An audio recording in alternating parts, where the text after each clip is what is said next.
본 방송에서 제공하는 투자 정보는 투자 판단에 대한 조언입니다. 방송에서 제공하는 주식의 가치, 가격 상승 및 하락에 대해서는 방송사에서 보장하지 않습니다. 실시간 정보 브리핑입니다. 제롬 파월 연방준비제도 의장이 연준의 다음 정책 행보가 금리 인상이 될 가능성은 낮다고 말했습니다. 다만 연내 금리 인하가 없을 수 있다는 우려에 대해서는 긍정도 부정도 하지 않은 점을 밀어볼 때 연준의 고금리 유지 기조는 한동안 이어질 전망입니다. 다음 소식입니다. 김웅 한국은행 부총재보는 앞으로도 소비자 물가 상승률은 근원 물가를 중심으로 둔화 추세를 나타낼 것으로 예상되지만 지정 확정 리스크에 따른 유가 추이나 농산물 가격 강세 기간 등과 관련한 불확실성이 큰 상황이라고 밝혔습니다. 그러면서 5월 경제 전망 시 최근 중동 사태의 여파, 내수 흐름, 기업의 가격 인상 움직임 확산 정도 등이 향후 물가 경로에 미칠 영향을 면밀히 점검해 발표하겠다고 덧붙였습니다. 마지막 소식입니다. 금융당국이 곧 기업 밸류업 지원 방안 2차 세미나를 열고 추가 방안을 발표할 예정입니다. 이런 가운데 주식시장에서는 관련주들이 하락세를 보이는데요. 추가 방안을 확인한 후에는 또 어떤 흐름을 보일지 저희 방송 통해서 확인해 보시기 바랍니다.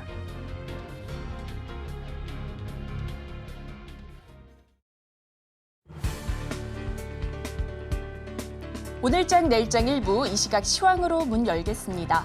미국 연준이 기준금리를 또다시 동결하면서 이로써 6회 연속 기준금리를 동결하게 됐습니다. 인플레이션이 여전히 높은 수준에 있으며 최근 둔화세가 정체돼 있다고 평가했기 때문인데요. 또한 성명문에서는 최근 경제 상황을 설명하면서 최근 몇 개월 동안 인플레이션은 연준의 2% 목표를 향한 추가 진전이 부족하다라는 문구를 추가하기도 했습니다. 여기에 이어 또다시 눈여겨볼 점이 하나 더 추가가 됐는데요. 연준은 다음 달부터 국채를 월 600억 달러에서 250억 달러로 경감 속도를 줄일 예정이라고 밝혔습니다. 그만큼 시중의 유동성을 흡수하지 않겠다는 것인데요. 종합적으로 양적 긴축에 대한 속도 조절에 나서겠다는 말입니다. 연내 금리 인하 1회가 전망되면서 뉴욕 증시 3대 지수는 혼조로 장을 마쳤습니다. 특히나 파월 연준 의장의 발언에 따라 주가도 흔들리는 모습 보여줬는데요.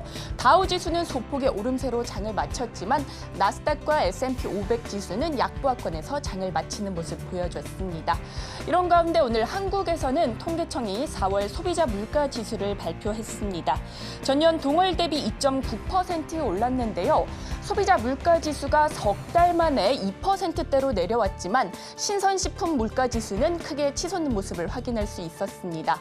이에 따라 한국은행 측은 물가 상승률 둔화 정도는 애초에 예상한 정도지만 유가 추이나 농산물 가격 강세에 대한 불확실성이 큰 상황이다라고 덧붙이기도 했습니다.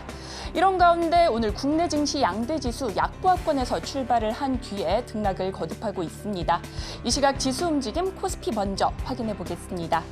오늘 코스피 0.48% 하락으로 출발해 현재 등락을 거듭하다 0.1% 약보합권 움직임 보여주고 있습니다. 지수는 2689선 움직임 확인되고 있고요. 미국 반도체 기업 실적 실망감에 반도체 관련주 약세 보이는 반면 유리기판이나 전선 테마는 그래도 견조한 모습 확인되고 있습니다. 또 오늘 조금 뒤 오후 2시부터 한국거래소에서 기업 밸류업 지원 방안 2차 세미나가 열릴 예정인데요. 이 세미나 내용 발표에 따라 주가 변동성 추이도 잘 살펴보시면 좋을 것 같습니다.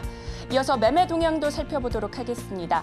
오늘 코스피 안에서는 외국인과 기관 4거래일 만에 매도로 전환한 모습입니다. 현재 기관은 1,037억 원 덜어내고 있고요. 외국인은 변동성 보이다 현재는 8억 원 소폭 사들이는 모습 확인할 수 있습니다. 이어서 코스닥도 살펴보도록 하겠습니다. 코스닥 역시나 약보합권에서 출발한 뒤에 장중 상승 전환을 하려는 시도가 포착되긴 했는데요. 현재는 다시 내림세 보여주고 있습니다. 0.1% 하락세 보여주면서 지수는 868선 움직임 확인되고 있습니다. 개별 이슈에 집중하는 테마주 장세가 귀환한 모습인데요. 특히나 세트레가이는 한화시스템과 1,013억, 공급 계약 소식에 우주항공 쪽 오름세 보여주고 있고요. 또 미국 정부의 마리화나 규제 완화 추진 소식에 마리화나 관련주도 탄력 받아가는 모습입니다. 오늘 매매 동향 안에서는 뚜렷한 매수 주체를 찾기가 쉽지는 않습니다. 현재 개인이 1,100억 원 사들이고는 있지만 기관과 외국인이 동반 팔자세 보여주고 있는데요. 오늘 IT 종합, IT 하드웨어 위주의 팔자세 보여주면서 기관은 320억 원 넘게 덜어내고 있고요. 외국인은 700억 원 가까이 팔아내는 모습 포착되고 있습니다. 그런 가운데 우리 시장 개별 이슈에 움직이는 모습이 확인되고 있습니다. 이 안에서 연초부터 기대감 가득했던 5G, 6G 관련주 오늘 강한 흐름 보여주고 있는데요. 특히나 6G 개발 관련 국책 과제에 선정됐다는 소식에 옵티코어와 한울 소재과학 장 초반 강한 움직임 보여줬는데요. 현재는 탄력이 다소 줄어들면서 옵티코어는 현재 7.8%대 오름세 확인되고 있습니다. 이어서 RFHIC, LIG 넥스원과 180억 원 규모의 공급 계약을 체결했다는 소식에 현재 14% 넘는 오름세 확인되고 있고요. 이어서 스카이문스 테크놀로지는 현재 상한가에 진입한 모습입니다. 제3자 유상증자 배정을 결정했다는 소식에 현재까지도 상한가 풀리지 않고 있습니다. 이상 오늘장 시황 살펴봤습니다. 남은 오후장도 저희와 함께 하시면서 현명한 투자 전략 세워가시기 바라겠습니다. 이상 시황센터 최유정이었습니다.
시청자 여러분 안녕하세요. 오늘을 돌아보고 내일을 준비하는 오늘장 내일장 일부 진행의 백설입니다. FOMC에서는 다시 또 금리 동결을 결정했습니다. 제롬 파월 연준 의장은 지금까지 나온 데이터를 확신하기 이르다라는 의견을 내비쳤습니다. 그런 만큼 앞으로 나올 데이터 저희 방송과 함께 주시를 해보시면 좋겠고요. 우리나라에서는 경제 지표가 발표됐습니다. 소비자 물가 지수가 발표됐는데 1월 이후 처음으로 2%대로 내려오긴 했지만 아직까지 신선식품 등이 20%대 오르는 모습이 나타나면서 식료품 물가가 쉽게 잡히지 않는 모습이 나타나고 있습니다. 이런 가운데 기업 밸류 프로그램과 관련해서 2차 세미나가 곧 열릴 예정입니다. 관련한 종목들 오늘 시장에서 한번 주시를 해보셔야 되겠고요. 양대 시장 이런 흐름들 속에서 모두 좀 약세 흐름을 보이고 있는 가운데 외국인과 기관도 물량을 덜어내는 장세가 펼쳐지고 있습니다. 세린메이 가능성은 낮겠지만 앞으로 여러 가지 실적들도 확인을 해보시면 좋겠습니다. 저희 방송은 유튜브를 통해서도 보실 수 있습니다. 유튜브 검색창에 서울경제TV라고 검색하시면 저희 방송과 함께 하실 수 있으니까요. 많은 참여 부탁드리겠습니다. 5월의 첫 거래일입니다. 오늘장 내일장 일부 본격적으로 출발합니다.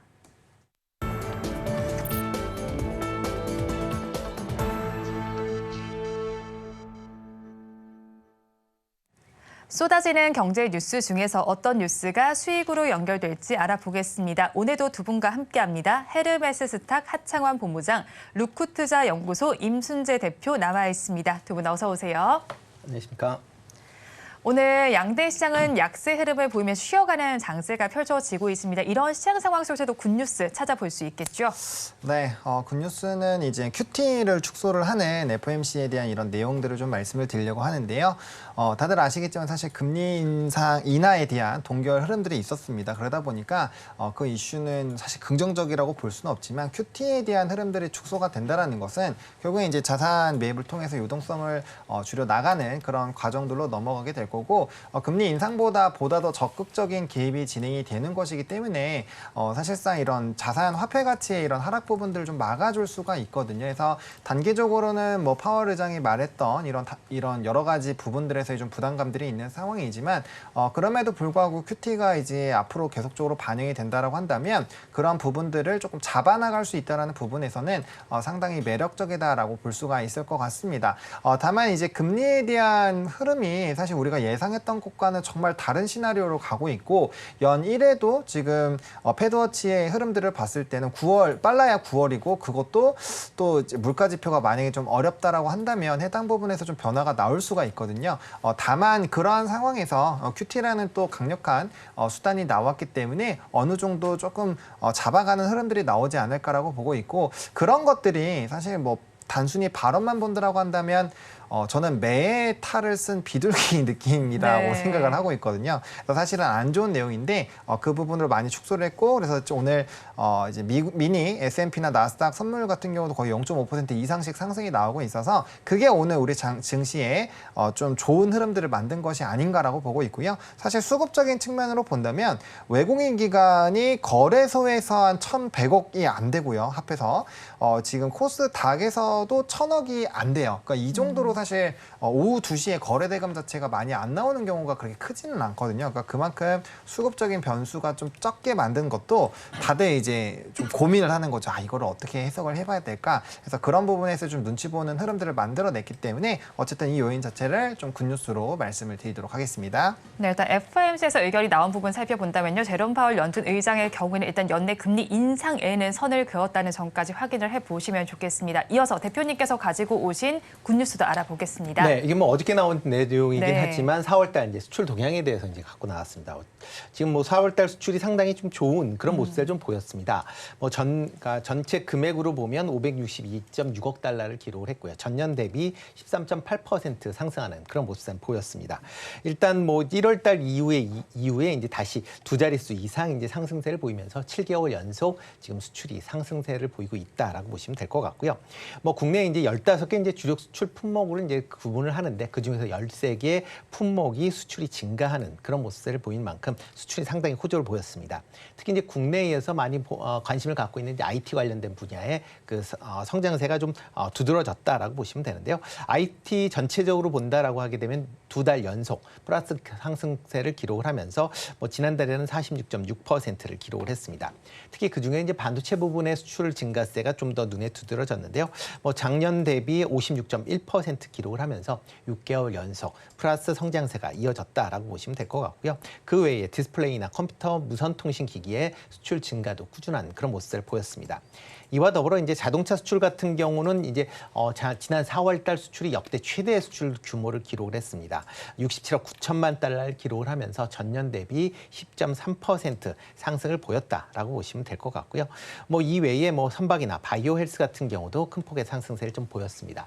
이뿐만 아니라 이제 지역별로 본다라고 하게 되면 국내에서 이제 주력하고 있는 9개 주요 수출 지역 중에서 7개 수출 지역에서 수출이 증가하는 그런 모습을 보였고요. 특히 이제 미국 같은 경우는 중국을 제치고 이제 전체 수출 1위를 기록을 하는 그런 모습을 보였습니다. 뭐 중국 같은 경우도 그러니까 전년 대비 9.9% 수출이 증가를 하면서 일단 중국향 이제 수출도 점차 회복세를 보이고 있다라는 것도 긍정적으로 보시면 좋지 않을까라는 생각을 해보고 있습니다.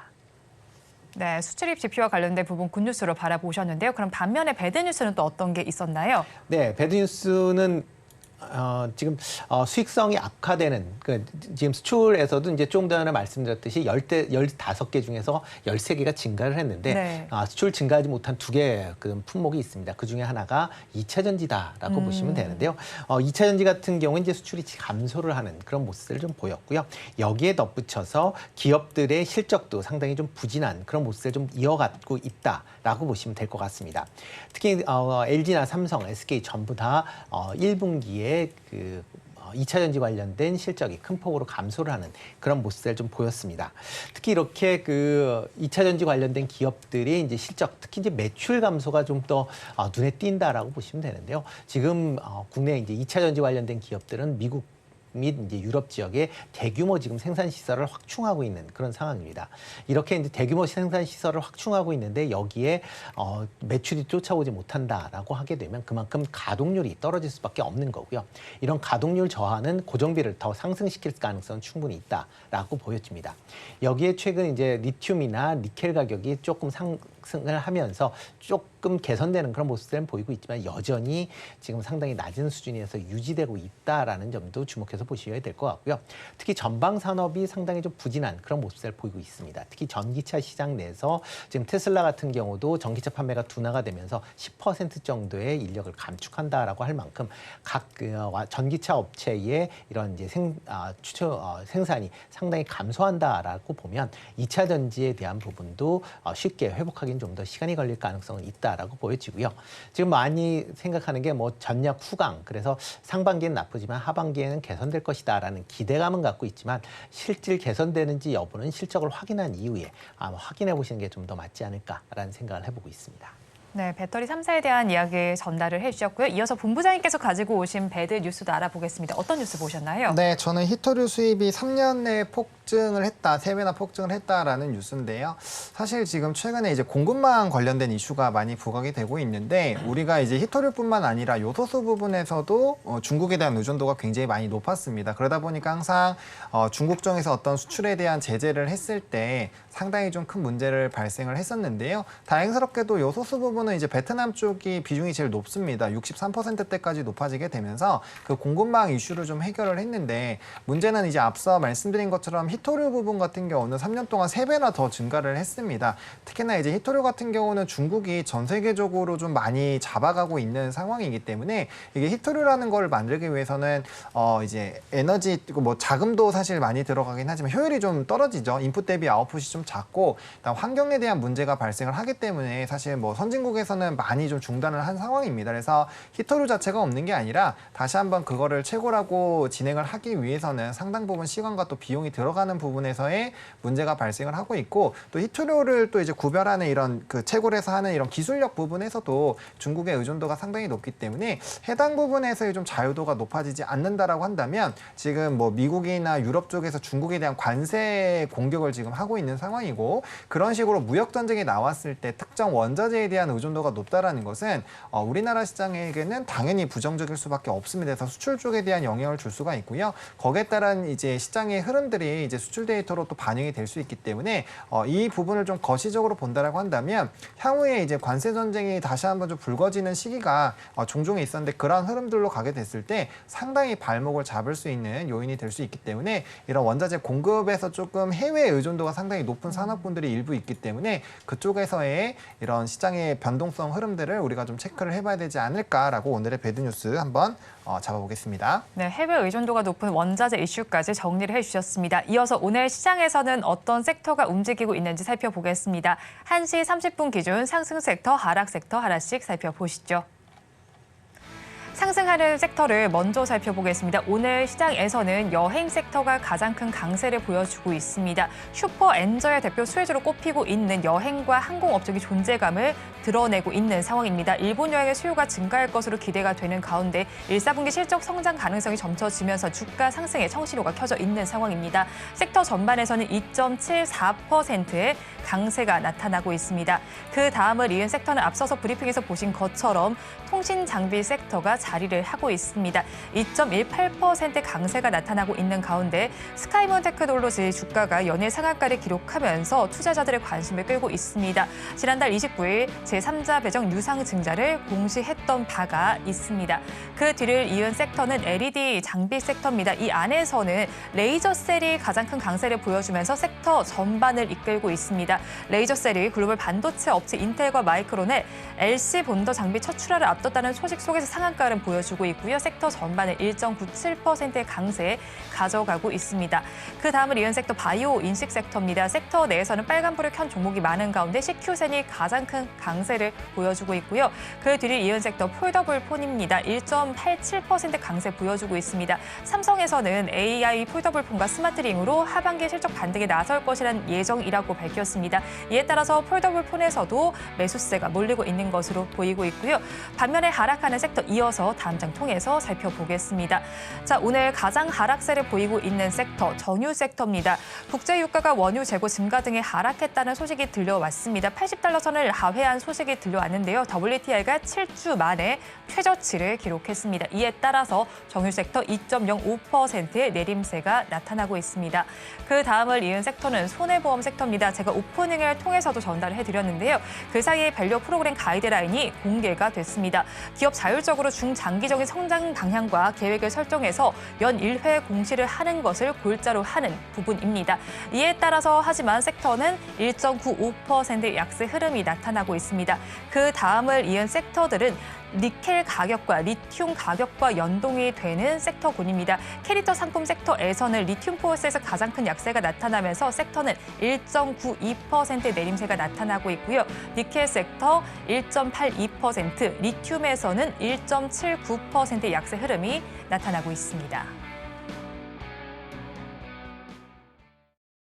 등락을 보이는 섹터 저와 함께 살펴보셨습니다. 그럼 이 안에서 대표님께서 바라보신 특징 섹터는 어디였을까요? 네, 뭐 리튬, 니켈 가격이 이제 뭐 좀 둔하다라고 보여지는데요. 뭐 최근 들어 이제 리튬 가격 같은 경우는 지금 계속 한 100톤당 이제 109의 위안 정도에서 지금 머물러 있다라고 보시면 될 것 같습니다. 그만큼 뭐 작년 이제 하반기 하락했던 부분이 어느 정도 좀 회복한 그런 상황이다라고 보시면 될 것 같고요.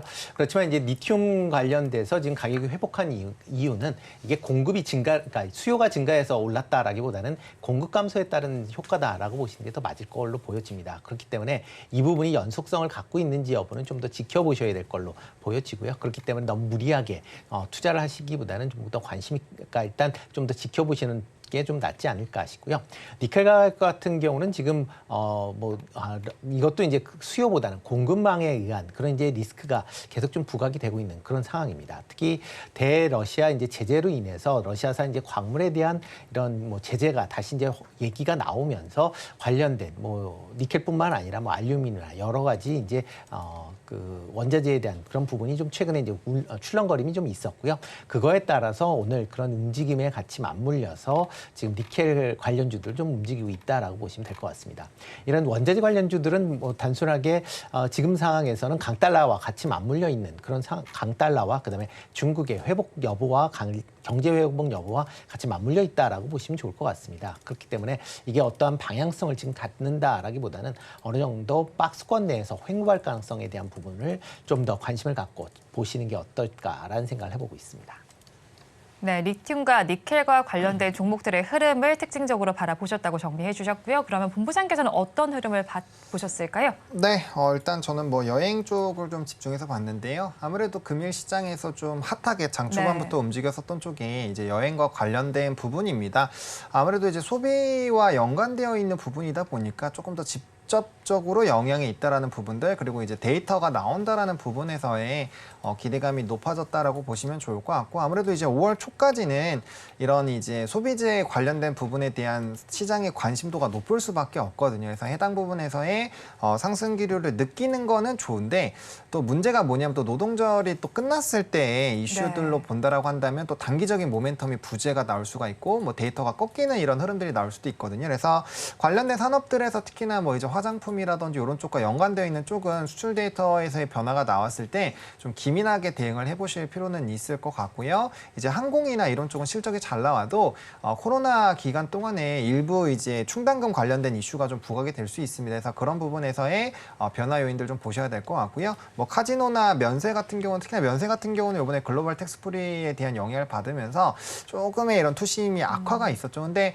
뭐 사실 이슈가 다 반영이 된 것도 맞고, 일단 프랑스 쪽에서의 이런 이슈가 만약에 1개월 있었잖아요. 그 이슈가 만약에 좀 해소되는 국면으로 가면은 주가가 아마 굉장히 빠르게 회복이 되면서 면세 관련된 또 전체적인 투심을 개선시킬 수 있으니까 여행 하나의 카테고리에 정말 다양한 부분들이 엮여 있어서 이렇게 좀 설명을 드려보도록 하겠습니다. 네, 이어서 저는 또 이 섹터도 살펴보고 싶습니다. 하락하는 섹터 중에 있었는데 손해보험 섹터였습니다. 기업 밸류 프로그램과 관련해서 가이드라인이 일단 공개가 됐습니다. 어떤 점을 저희 조금 더 초점을 맞춰서 바라보면 좋을까요, 대표님? 네, 일단 뭐 여러 오늘 2시서부터 이제 그 밸류 관련된 2차 세미나가 진행 중에 있고요. 이와 관련돼서 뭐 재정안에 관련된 뭐 그런 내용들이 좀 네. 나왔습니다. 그러니까 아직까지 뭐 큰 내용이다라고 보여지고요. 이번 달 중에 지금 최종적인 이제 안을 이제 만들겠다라고 지금 밝힌 그런 상황입니다.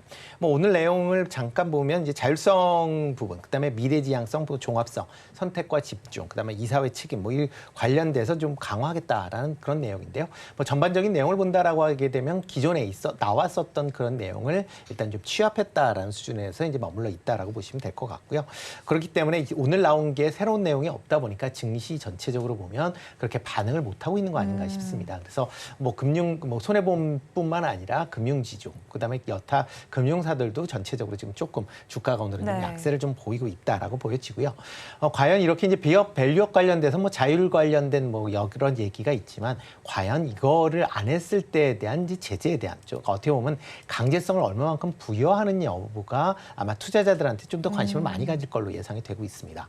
특히 기업 밸류업이 이제 자율적으로 일어난다라고 하게 되면 기업 입장에서 보면 될 수 있으면 안 하고 싶어하는 그런 네. 내용들이기 때문에 그렇게 따지면 이거를 뭐 실질적으로 하기 위해서는 그만큼 정부 좀 강압적인, 그러니까 반강제적인 그런 수단이 어떤 식으로 될지 좀 더 지켜보시고 아마 투자해 보시면 좋을 걸로 보여지고요.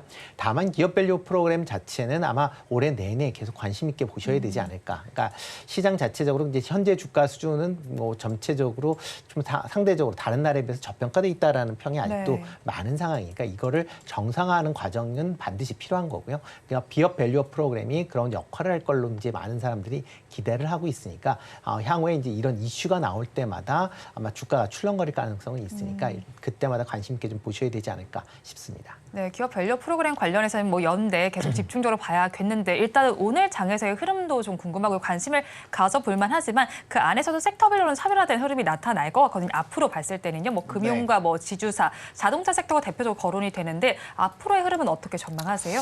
뭐 일단 앞으로의 흐름은 저도 긍정적으로 네. 보고 있습니다만 다만 이제 너무 급하게 보실 필요는 없다. 이제 앞에서 잘 설명을 해주신 것처럼 그러니까 주변에 다른 이제 밸류업 프로그램을 진행을 했었던 그런 이제 나라들의 흐름도 봐야 되고요. 그다음에 우리 뭐 이제 지수 편입과 그런 추종하는 펀드 만드는 데 3분기, 4분기까지 가야 되거든요. 그러니까 아직 시작도 제대로 안 했다라고 보시면 될 것 같고 앞으로 이렇게 하겠다라는 내용이 지금 나오고 있다라고 보시면 좋을 것 같습니다. 그리고 좀 앞에서 말씀해주신 부분에서 상당히 공감이 되는 게 자율적으로 시행을 했을 때 세제나 이런 부분에서의 정말 매력적인 키워드가 없다라고 한다면 굳이 해야 되나라는 생각을 할 수가 있거든요. 그러니까 그런 부분에서의 조금 제도가 뒷받침이 된다라고 한다면 정말 이제 광풍처럼 네. 이제 관련된 시세가 분출이 될 수 있을 것 같고요. 그게 아니다라고 한다면 아무래도 이제 장기간의 흐름으로 우리가 지켜봐야 되기 때문에 이 큰 이제 단기적인 이런 큰 파도가 친다라기보다는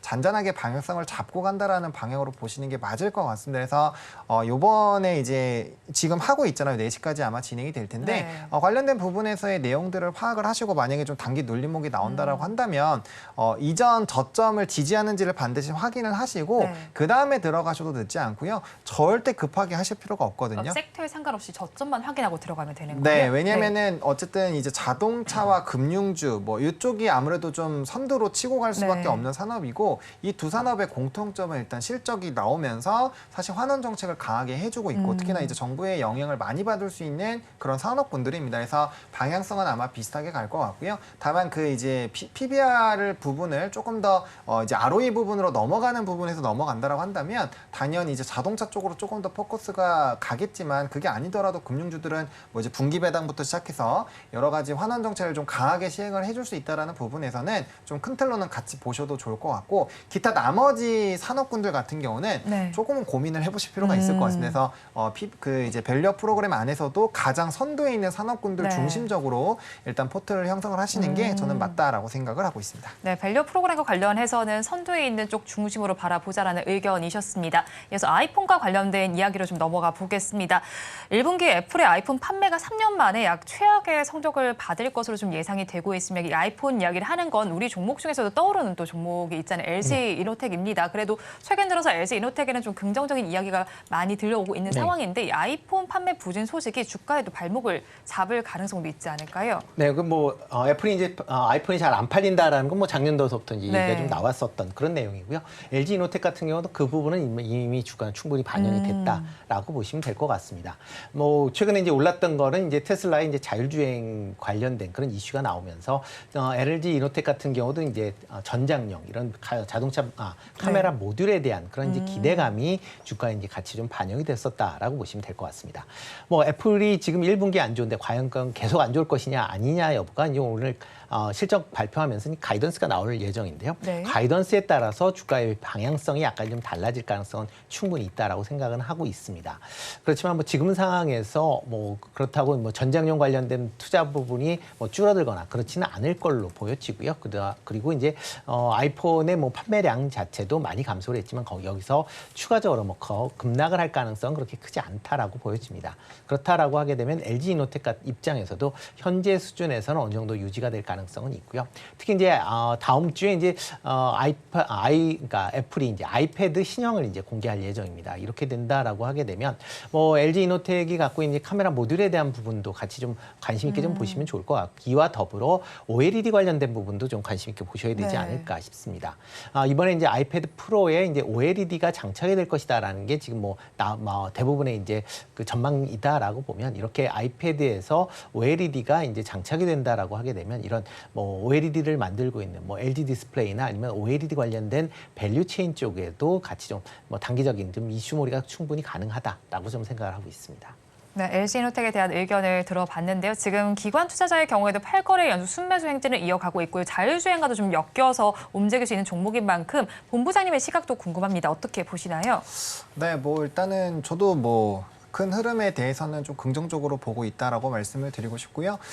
구체적으로 이제 내용들이 어떻게 달라지는지 그리고 시장에서의 관심도가 달라지는지를 보시는 게 핵심일 것 같고 특히나 최근에 시장에서 조금 관심을 깊게 보고 있는 쪽이 이제 특히나 수급적인 흐름이 어떻게 바뀌는지가 핵심이거든요. 그러니까 기존에 안 좋았었던 거는 이미 주가의 반영의 마법의 단어일 수도 있어요. 좀 선반영이 되어 있다라고 보시면 될 것 같고 왜냐면 주가가 엄청 많이 빠졌잖아요. 그러니까 그 부분에서는 좀 선반영이 되어 있다라고 보시면 좋을 것 같고 대신에 이제 글로벌적인 큰 기업들이 지금 대거 그쪽으로 자율주행이나 이런 쪽으로의 관심도를 높이고 있다라는 점 그리고 하반기로 가면 갈수록 신제품이나 이런 이벤트가 또 부각이 될 수 있기 때문에 그러한 기조를 보셔야 될 것 같고 그다음 중요한 거는 이제 수급적인 기조입니다.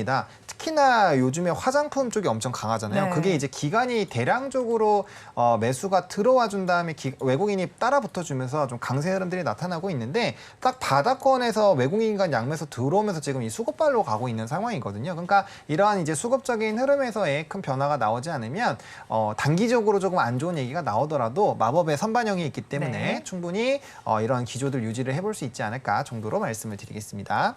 네, 이어서 원픽 섹터도 알아보겠습니다. 본부장님, 오늘은 어떤 섹터를 바라볼까요? 네, 우주항공 쪽으로 들고 왔습니다. 사실 이제 앞에서 얘기를 나눈 자율주행과도 사실 연결이 되는 산업군 중에 하나인데요.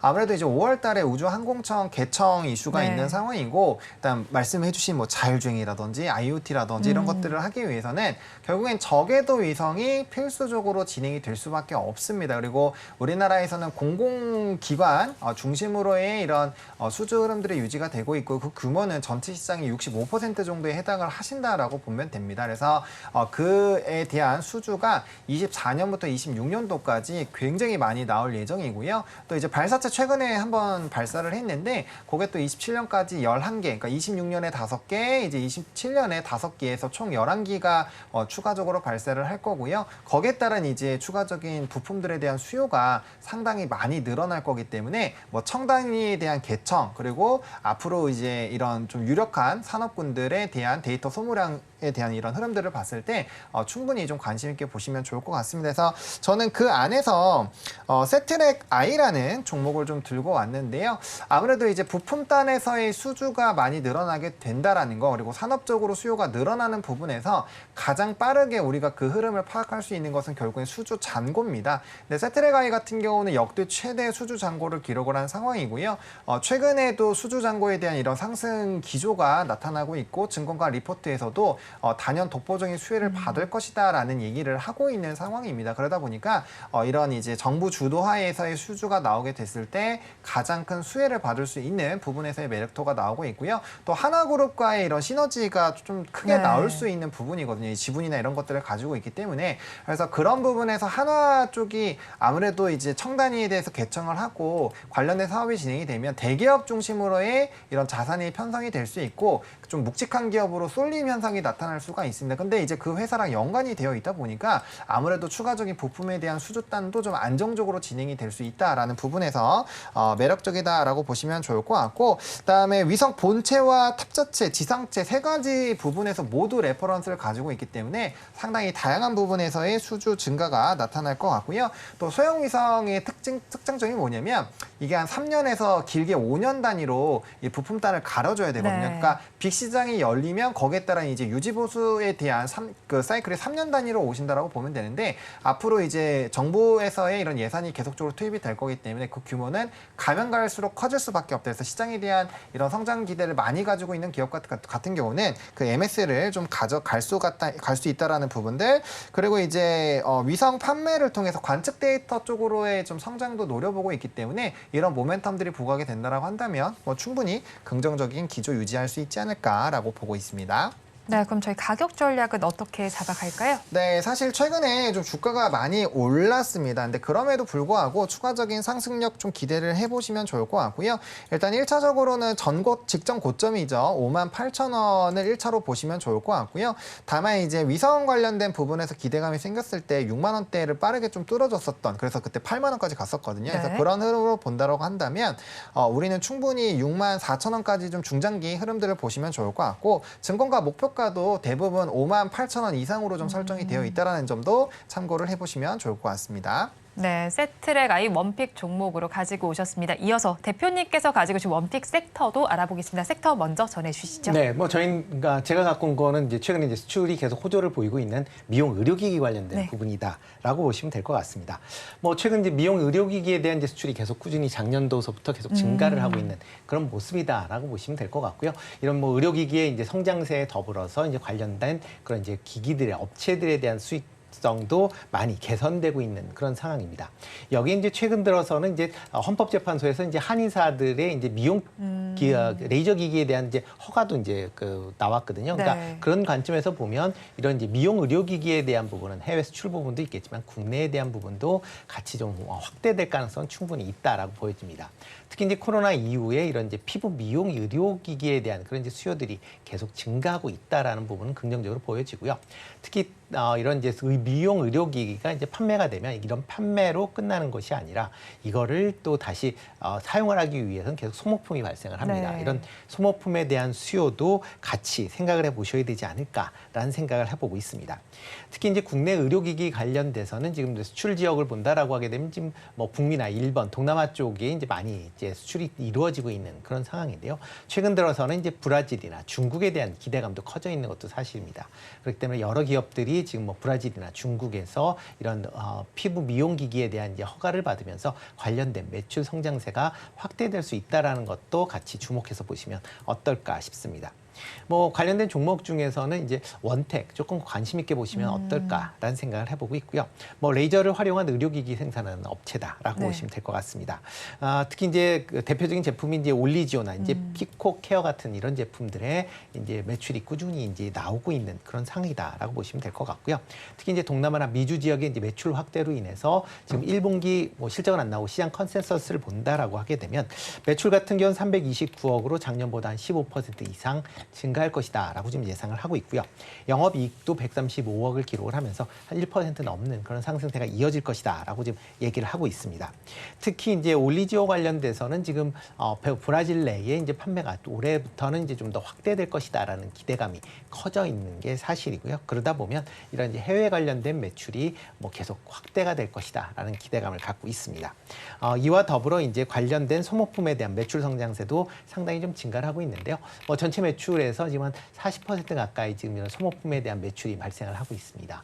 그만큼 이제 이런 기기가 팔리면 소모품에 대한 그런 수요도 같이 증가할 수 있기 때문에 안정적인 매출 성장세가 이어질 가능성은 충분히 있다라고 보여지고요. 뭐 이런 걸 바탕으로 해서 국민연금 같은 경우도 작년 연말 대비해서 3분기 말 기준으로 보면 이제 지분율을 6.05%를 기록을 하면서 뭐 작년 말 대비 1% 정도, 1%포인트 정도 지분을 확대를 했습니다. 그만큼 관련돼서 그런 이제 국민연금, 연기금에서도 관심을 갖고 있다라는 점도 같이 좀 주목해서 보시면 어떨까 싶고요. 뭐 최근 한 달 동안 외국인 기관이 148만 주, 그다음에 연기금이 56만 주 정도 순매수를 했습니다. 그만큼 뭐 여전히 관심 사항을 갖고 있다라는 점에 관심을 좀 가지실 필요가 있지 않을까라는 생각을 해보고 있습니다. 뭐 최근 이제 주가 흐름을 본다라고 하게 되면 지금 조금 상승을 했다가 조금 주춤거리는 그런 모습을 보이고 있습니다. 그렇지만 뭐 수출 데이터를 나오고 이제 실적이 나온다라고 하게 되면 다시 재상승할 여력은 충분히 있다라고 생각이 되고 있고요.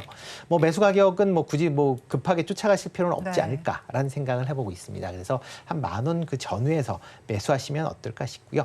목표 주가는 13,000원, 손절은 8,000원에 하시면 되지 않을까 싶습니다. 네, 원팩 종목으로 원택을 짚어주셨습니다. 이어서 오늘 마감까지는 어떤 전략이 괜찮을지 들어보겠습니다. 오늘 양대세 좀 횡보하는 장세가 펼쳐지고 있거든요. 이런 시장 상황 속에서는 어떤 전략이 괜찮을까요, 본부장님? 일단은 이제 미국의 선물 지수가 좀 일부 상승을 하고 있기 때문에 오늘 좀 기대감 그런 부분에서의 오늘 좀 지수가 붙어 있다라고 보여지는데 이럴 때 좀 무리하게 좀 편입을 하게 됐을 때는 좀 어려움을 겪을 수가 있습니다. 그래서 지금 시장에서는 좀 트레이딩을 병행해서 시장의 흐름을 조금 지켜보시는 게 맞을 것 같고요. 그다음에 이제 다음 거래일에 아마 미국 시장이 이거에 대한 영향을 받아서 좀 긍정적으로 끝나게 된다라고 한다면 뭐 다음 거래일도 좀 시장에서의 긍정적인 반응이 나올 텐데 문제는 이제 금요일장이 지나고 나면은 또 이제 토일, 월요일까지 우리가 쉬기 때문에 그 안에서의 좀 이슈나 변수들이 상당히 많이 나올 수가 있습니다. 그러면 좀 지켜보던 산업군들이라든지 이런 흐름들이 상당히 달라질 수 있다라는 점을 보셔야 될 것 같고 또 연휴도 직후에 만약에 미국장이 조금이라도 안 좋은 흐름들이 나오게 되면 또 거기에 대한 과한 반응들을 할 수가 있거든요. 그렇기 때문에 현재 시점에서는 무리한 포트에 대한 흐름들을 보실 필요가 없고 또 선물 같은 경우도 최근에 이제 좀 순매수가 들어오면서 외국인 선물이 2조 7천억까지 누적이 좀 많이 감소했는데 오늘 3,600억 나가면서 누적이 3조 1천억까지 조금 떨어진 상황입니다. 최근에 4조까지 빠르게 빠졌었던 경향이 있기 때문에 선물의 매도 흐름들 조금 더 예상을 해보셔야 될 것 같고요. 그다음 선물과 현물 간의 이런 베이시스 차도 최근에 1.5에서 2를 유지를 하면서 강력한 수급 흐름들을 좀 끌어냈었는데 지금 베이시스 차가 많이 줄어들었거든요. 거의 0.5 수준까지 줄어든 상황이기 때문에 이 갭차가 장 후반까지 좀 더 확대가 되는지도 체크를 해보실 필요가 있을 것 같습니다. 네, 마감까지의 전략 잘 들어봤습니다. 그럼 대표님께서는 어떤 전략이 괜찮다고 생각하십니까? 네, 일단 오늘은 현재 수준에서 비슷하게 움직이지 않을까 네. 좀 생각을 해보고 있습니다. 물론 이제 환율이 어떻게 움직이느냐에 따라서 이제 외국인들의 매매 방향성이 좀 정해질 가능성은 있다라고 보여지고요. 오늘 같은 경우도 지금 환율이 일단은 지금 전일과 비슷한 수준에서 지금 움직이고 있다라는 게 어떻게 보면 외국인의 매도세를 그냥 부추기는 건 아니다라고 보여집니다. 다만 이제 보면 이제 그러니까 오늘 밤에 이제 애플 실적이 나오고 그다음에 또 내일은 고용 관련된 지표들이 이제 미국에서 이제 발표될 예정입니다. 이렇게 관련된 지표들 발표된다라고 하게 되면 그거에 따라서 전일 이제 FOMC 회의에서 나왔었던 그런 얘기가 과연 단기간에 끝날 건지 아니면 장기간으로 이어질지에 대한 부분도 같이 좀 보셔야 될 걸로 보여지고요. 특히 지금 올해 이제 미국의 기준금리가 한 번 정도 11월 달에 한 번 정도 인하될 것이다라는 지금만큼 기대가 많이 떨어져 있다라고 보면 그동안에 그런 이제 기준금리 인하로 인해서 전체적으로 주가가 상승했었던 부분이 어느 정도 반납을 할 가능성에 대한 부분도 대비를 하셔야 되지 않을까라는 생각을 해보고 있습니다.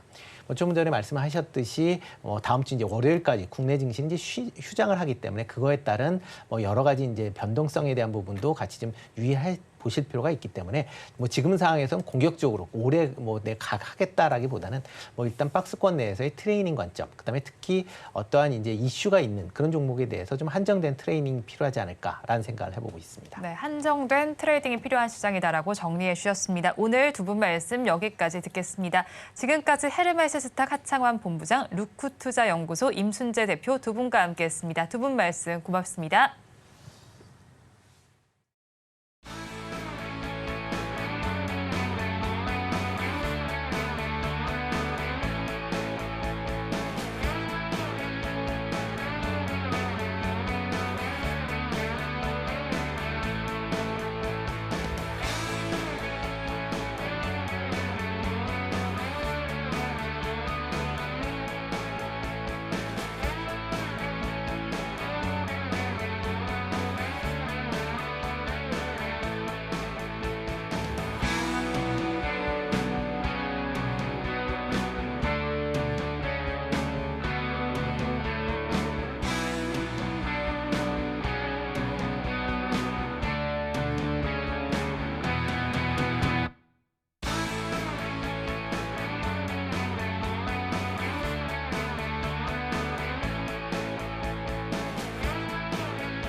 연준은 또다시 금리를 동결한 가운데 국내 증시 양대지수 다소 쉬어가는 모습 포착되고 있습니다.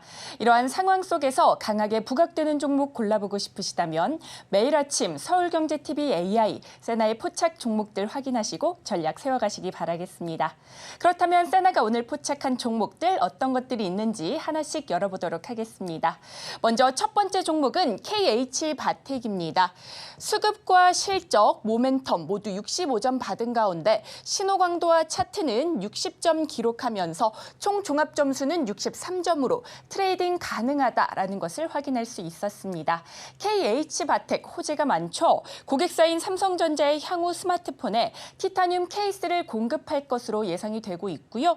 또 신규 고객사 공급 확장 가능성도 높아진 가운데 티타늄 케이스 점유율이 확대되고 있다는 점에도 주목을 하면서 증권가에서는 목표가를 일제히 상향 조정하기도 했는데요.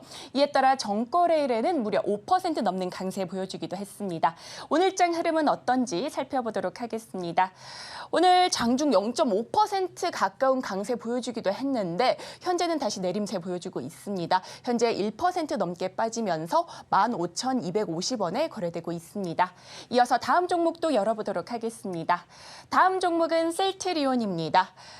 신호강도와 모멘텀, 차트는 모두 65점 기록한 가운데 수급은 70점 받았고요. 실적은 60점 기록하면서 총 종합 점수는 65점으로 트레이딩 가능하다라는 것을 확인할 수 있었습니다. 셀트리온이 3대 PBM인 ESI와 진펜트라 등재 계약을 체결했다는 소식에 시장의 관심도 뜨거운데요. 오늘장 흐름은 어떤지 살펴보도록 하겠습니다. 지난 2거래일 연속 강세 보였던 셀트리온, 오늘도 장중 1% 가까운 오름세 보여주기도 했는데요. 현재는 약보합권 움직임 가져가고 있습니다. 18만 8,900원에 거래되고 있습니다. 그렇다면 다음 종목도 열어보도록 하겠습니다. 다음 종목은 LG생활건강입니다. 실적과 모멘텀, 수급 모두 70점 받았고요. 신호강도와 차트는 모두 65점 기록하면서 총 종합 점수는 68점으로 트레이딩 가능하다라는 것을 확인할 수 있었습니다. LG생활건강 지난주에 실적을 발표했죠. 올 1분기 영업이익 반등에 성공을 했습니다. 지난해 리뉴얼한 더후가 중국에서 팔리기 시작하면서 실적을 견인했는데요. 이에 따라 투자자들의 기대감도 더해지면서 무려 4거래일 연속 탄력 받아가고 있습니다. 오늘장 흐름은 어떤지 살펴보도록 하겠습니다. 네, 오늘 장중 1% 가까운 내림세 잠시 보이기도 했는데요. 현재 다시 상승 반전에 성공한 모습입니다. 현재 0.95% 오름세 보여주면서 42만 4천 원에 거래되고 있습니다. 이상 세나가 포착한 종목들 살펴봤습니다. 마감 후 자세한 전략은 6시 30분에 방송되는 온트레이딩 AI를 통해 세워가시기 바라겠습니다. 이어서 오늘장 내일장 일부의 핵심입니다. 밸류업 가이드라인이 나왔습니다. 이 핵심에는 자율성과 그리고 페널티가 없다라는 점이 있었습니다. 다음으로 LG 이노텍에 대한 이야기를 해봤습니다. 현 주가 구간에서 유지될 가능성이 있으니까 이 점 챙겨가 보시고요. 신형 아이패드 공개도 임박한 상황입니다. OLED 관련주들 관심 가져보시기 바랍니다. 본 방송에서 제공하는 정보는 투자 판단에 대한 조언일 뿐 해당 주식의 가치와 수익률을 보장하지는 않습니다. 오늘장 내일장 1부에서 준비한 순서는 여기까지입니다. 저희는 잠시 후 2부로 돌아오겠습니다.